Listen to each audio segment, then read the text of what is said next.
In last week's A Christmas Carol, Ebenezer Scrooge was his usual happy self. I wish to be left alone. Since you asked me what I wish, gentlemen, that is my answer. I don't make merry at Christmas, and I can't afford to make idle people merry. I help to support these establishments. They cost enough. And those who are badly off can go there. But then, something familiar and ghostly came his way. In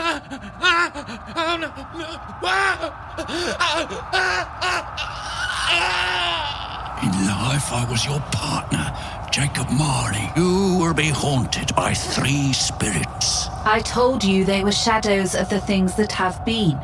That they are what they are.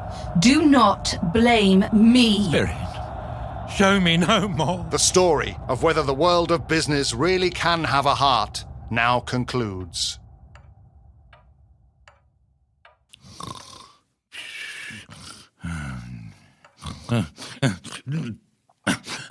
Awaking and sitting up in bed, Scrooge felt that he was restored to consciousness in the nick of time, for the express purpose of holding conference with and challenging the next spirit sent to him through Jacob Marley's intervention. Being prepared for almost anything, he was by no means prepared for the nothing that then occurred for a full quarter of an hour after 1 o'clock struck. Nothing except for a mysterious blaze of red light, which started to stream upon his bed. Beginning to think that the source might be in the adjoining room, he got up softly, went to the door, and turned the lock.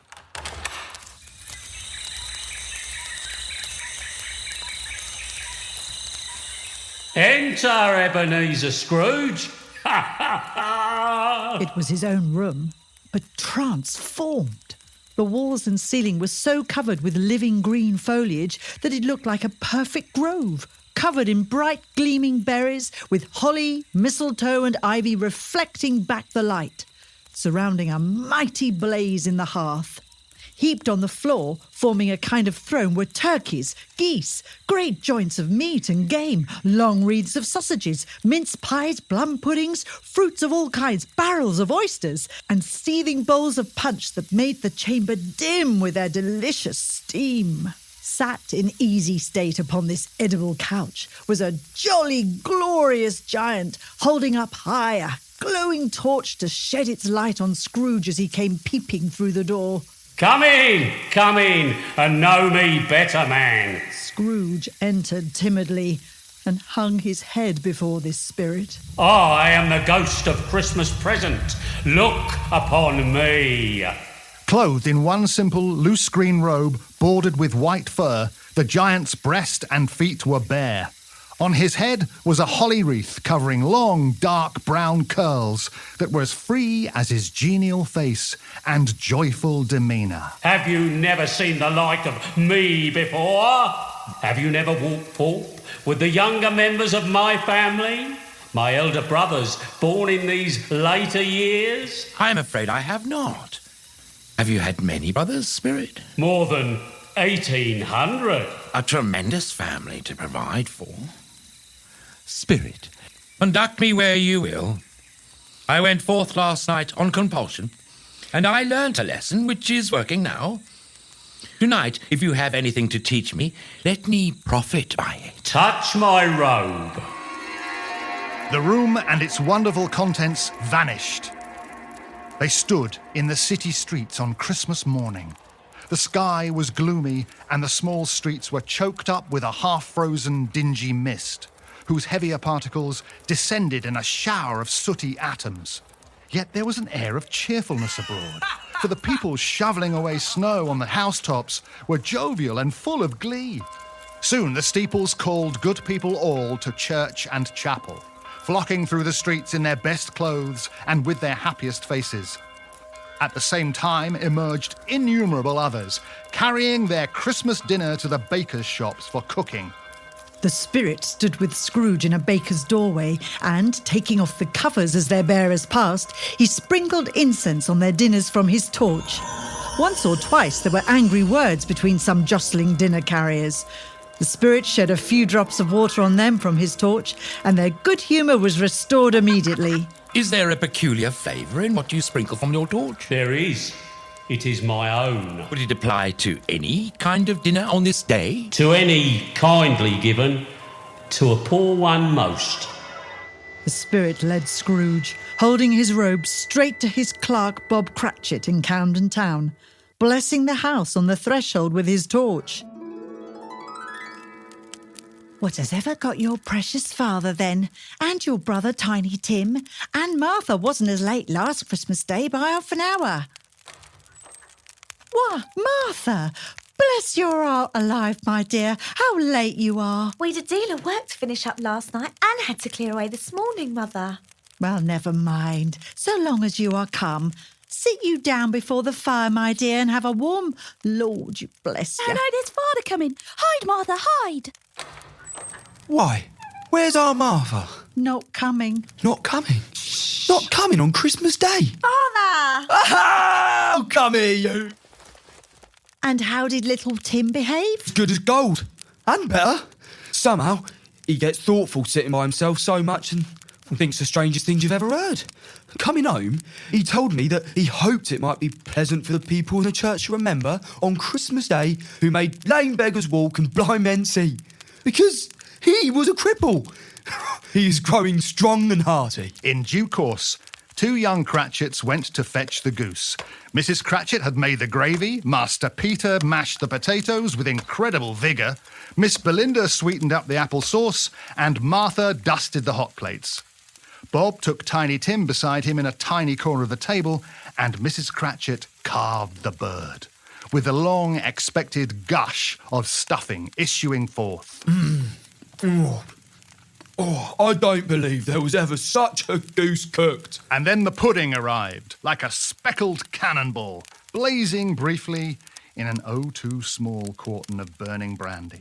Oh, this, Mrs. Cratchit, is a wonderful pudding. I do believe it is the greatest success you have achieved since our marriage. At last the dinner was all done, the tablecloth cleared and fire made up. The whole Cratchit family drew round the newly swept hearth as Bob proposed a toast. A Merry Christmas to us all, my dears. God bless us. God bless us. God bless us, everyone. Spirit, tell me if Tiny Tim will live. I see a vacant seat in the poor chimney corner and a carefully preserved crutch without an owner. If these shadows remain unaltered by the future, the child will die. No, no, kind spirit, say he will be spared. None other of my race will find him here. What then? If he be like to die, he had better do it and decrease the surplus population. Man, forbear that wicked cant until you have discovered what the surplus is and where it is. Will you decide who shall live and who dies? It may be, in the sight of heaven, that you are more worth less and less fit to live than millions like this poor child. Mr. Scrooge. Huh? I give you Mr. Scrooge, the founder of the feast. The founder of the feast, indeed. I wish I had him here. I'd give him a piece of my mind to feast on, and I hope he'd have a good appetite for it. My dear, the children, it's Christmas Day. It should be Christmas Day, I'm sure. Oh, which one drinks the health of such an odious, stingy, hard, unfeeling man as Scrooge? You know he is, Robert. No one knows it better than you, poor fellow. My dear, Christmas Day. Oh, I'll drink his health for your sake and the day's, not for his. Long life to him. A Merry Christmas and a Happy New Year. He'll be very happy and very merry, I've no doubt. The children drank the toast after her. It was the first of their proceedings which had no heart in it, casting a dark shadow over the party which was not dispelled for 5 minutes. After it had passed, they were 10 times merrier than before. Scrooge's nephew laughed infectiously, holding his sides and rolling his head. His niece, by marriage, laughed as heartily as he.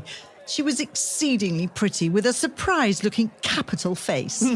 He said that Christmas was a humbug, as I live. He believed it too. More shame for him, Fred. He's a comical old fellow, that's the truth, and not as pleasant as he might be. However, his offences carry their own punishment, and I have nothing to say against them. I'm sure he is very rich, Fred. At least you always tell me so. What of that, my dear? His wealth is of no use to him. He don't do any good or make himself comfortable with it.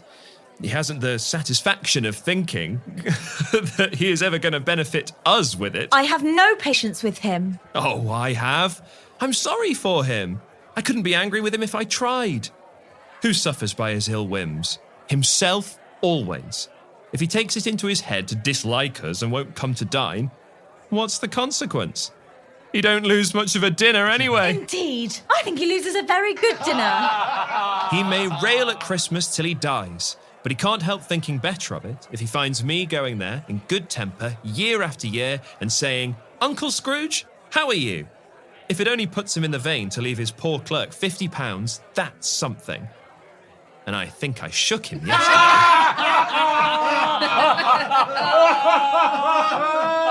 It was the party's turn to laugh now, but Fred encouraged them in their merriment and passed the bottle joyously. After tea, they had some music and then played the game of how, when and where. They all joined in, and so did Scrooge, forgetting that his voice could not be heard. He sometimes shouted his guesses out loud. A horse. A camel. A donkey. Here's a new game.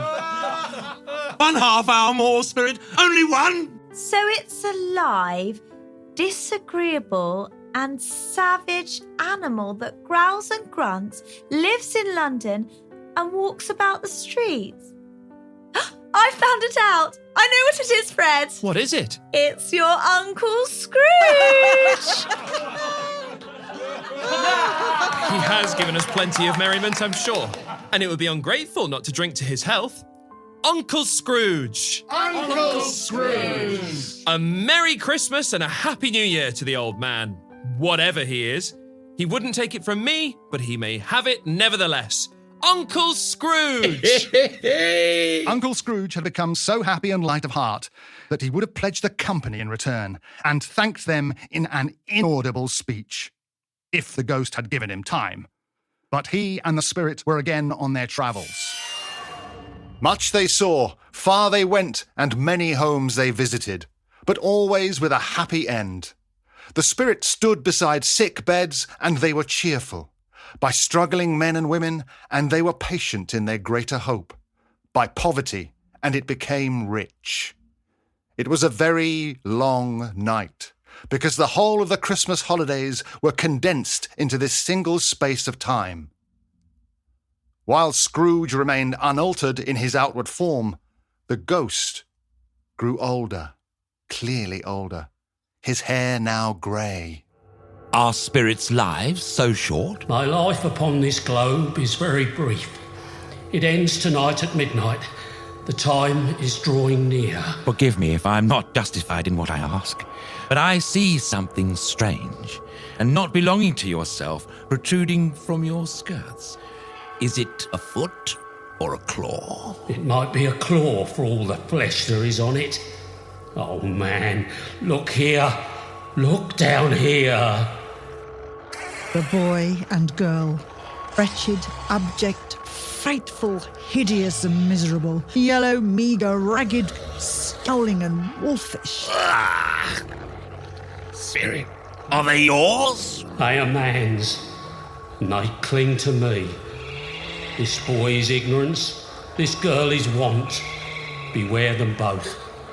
But most of all, beware this boy. Have they no refuge or resources? Are there no prisons? Are there no workhouses? The bell struck 12. The ghost was gone. Scrooge remembered Marley's prediction. Lifting up his eyes, he saw a solemn, draped and hooded figure coming rapidly like a mist on the ground towards him. The phantom approached silently and stopped.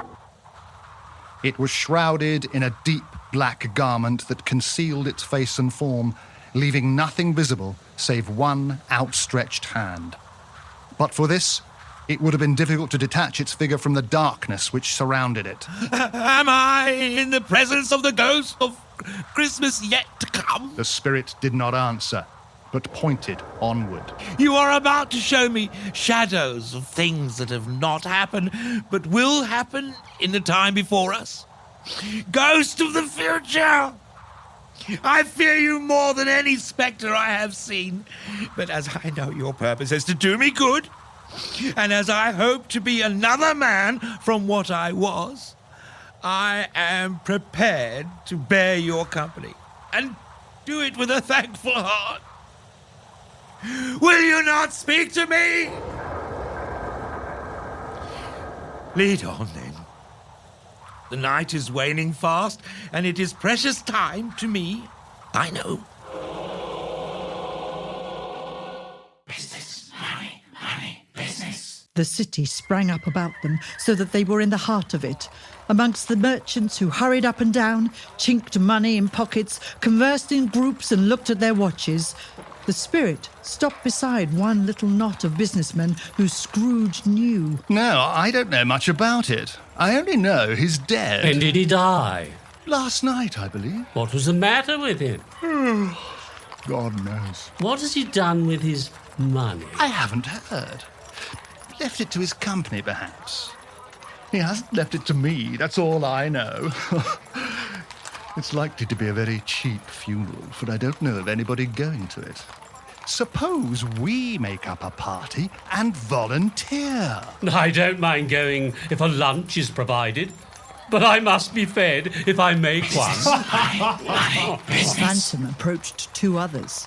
Scrooge knew these also perfectly. They were men of business, very wealthy and of great importance.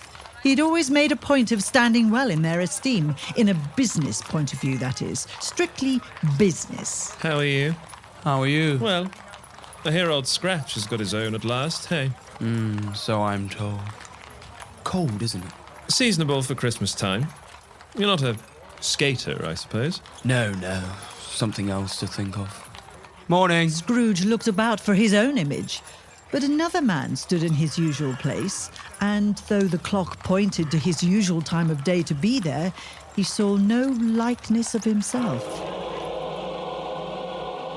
They left the busy scene and went into an obscure part of town where Scrooge had never been before. The ways were foul and narrow, shops and houses wretched, and the people half naked, drunken, slipshod, and ugly. Far in this den was a low-browed beetling shop where iron, old rags, bottles, bones, and greasy offal were bought. Sat among the wares he dealt in was a grey-haired rascal, nearly 70 years of age. A woman with a heavy bundle slunk into the shop, closely followed by a second, similarly laden, and then a man in faded black. Let the charwoman be first, the laundress second, and the undertaker's man third. Look here, old Joe, these are charts. If all we three haven't met here without meaning it. You couldn't have met in a better place. Come into the parlour. The parlour was the space behind a screen of filthy rags. What odds then? What odds, Mrs. Dilber?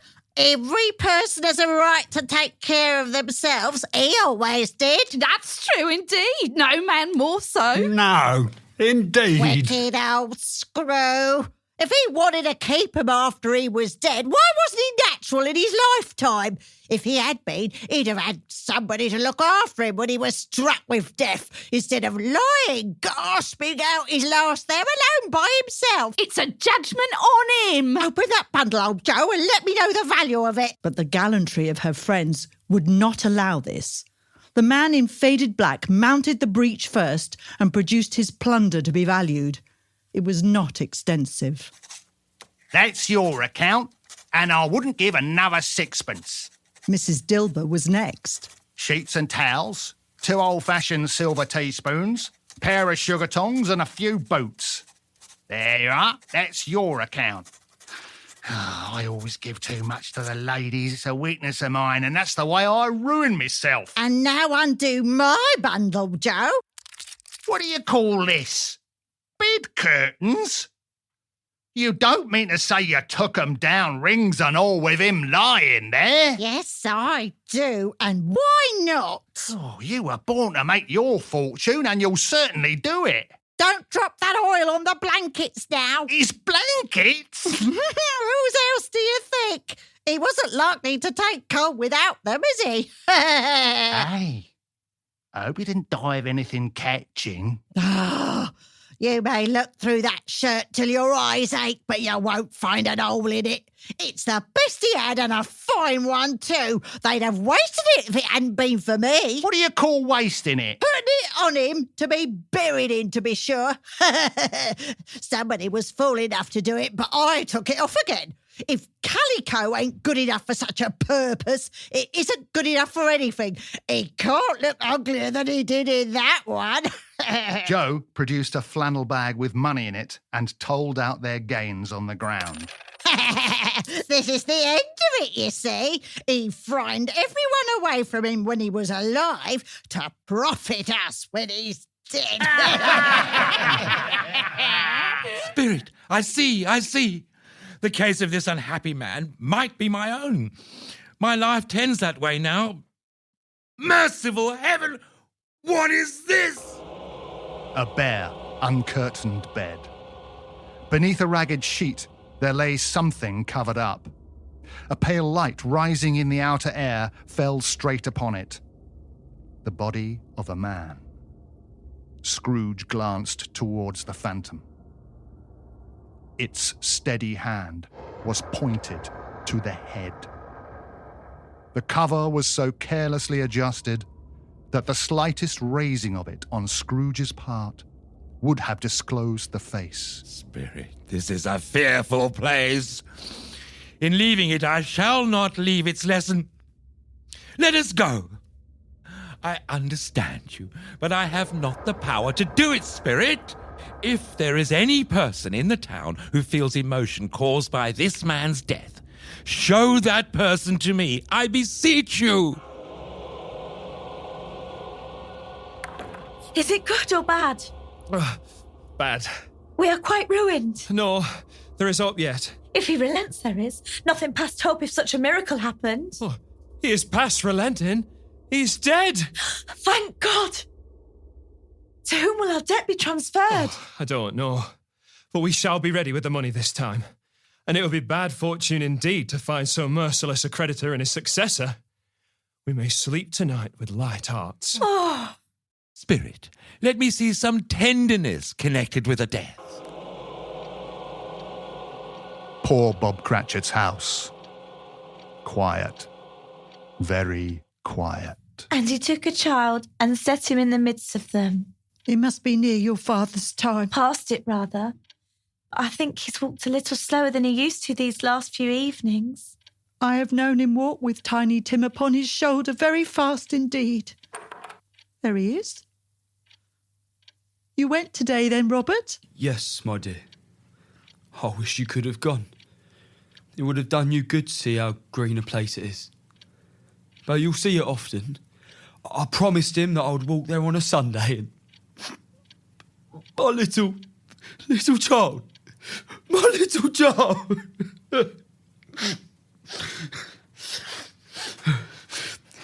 However, and whenever we part from one another, I'm sure we none of us will forget Tiny Tim.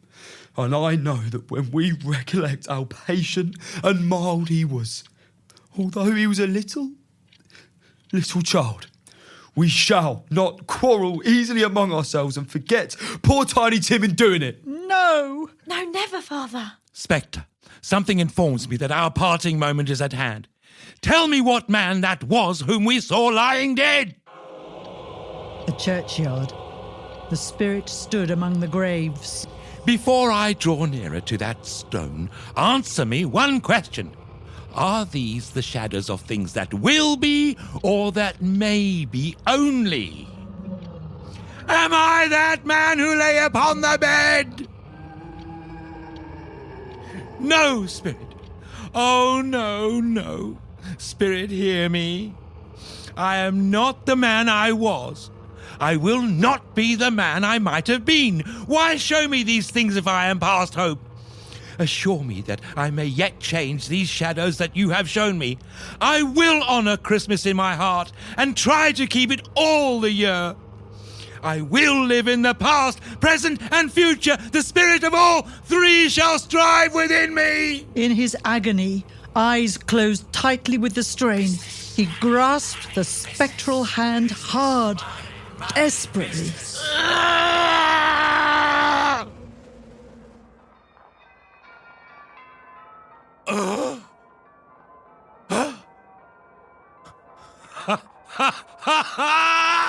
I will live in the past, present, and future. Oh, Jacob Marley, heaven and the Christmas time be praised for this. Ha! The bed curtains are not torn down. Rings and all, they are here. I am here. I don't know what to do. I'm as light as a feather, happy as an angel, as merry as a schoolboy, as giddy as a drunken man. There's the saucepan that the gruel was in. There's the window where I saw the wandering spirits. It's all true. No fog, no mist. Heavenly sky, sweet fresh air, merry bells. What today, my fine young fellow? Today? Why? It's Christmas Day. I haven't missed it. The spirits have done it all in one night. Hello, my fine young fellow. Do you know the poulterers in the next street but one, at the corner? I should hope I did. An intelligent boy. A remarkable boy. Do you know whether they have sold the prize turkey that was hanging up there? The big one? What? The one as big as me? What a delightful boy. It's a pleasure to talk to him. Yes, my buck. It's hanging there now. Is it? Go and buy it. Ooh, care. No, I am in earnest. Go and buy it, and tell him to bring it here. Come back with the man, and I'll give you a shilling. Come back with him in less than 5 minutes, and I'll give you half a crown. I'll send it to Bob Cratchit's. He shan't know who sent it. Here's the turkey. Why, it's impossible to carry that to Camden Town. You must have a cab. Scrooge could not stop chuckling with everybody and smiling. He dressed himself all in his best and at last got out in the streets, walking with hands behind him. Good morning, sir, madam. A very Merry Christmas to you. Merry Christmas. He had not gone far when he saw, coming towards him, one of the gentlemen who had called at the counting house to request a donation to the poor. Oh, my dear sir, how do you do? I hope you succeeded yesterday. It was very kind of you. Mr. Scrooge? Yes, that is my name, and I fear it may not be pleasant to you. Allow me to ask your pardon. Will you have the goodness to... What I would like to do is to give you a lot of money. Lord bless me. My dear Mr. Scrooge, are you serious? If you please, not a farthing less. Come and see me. Will you come and see me? I will. Merry Christmas. Scrooge went to church, and in the afternoon he turned his steps towards his nephew's house. Is your master at home, my dear? Yes, sir. Where is he, my love? He's in the dining room, sir, along with the mistress. I'll show you upstairs if you please. Thank ye. He knows me. I'll go in here, my dear. Fred? Oh! Why, bless my soul. Who is that? It is your Uncle Scrooge. I have come to dinner. Will you let me in, Fred? Uncle! It is you! Ha-ha! Come on in! Scrooge was early at the office next morning. 9 o'clock and no Bob. Scrooge sat with his door wide open that he might see him come into his cell. At a full 18.5 minutes past the hour...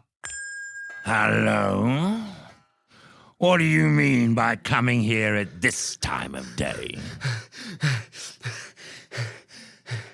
I am very sorry, sir. I am behind my time. You are?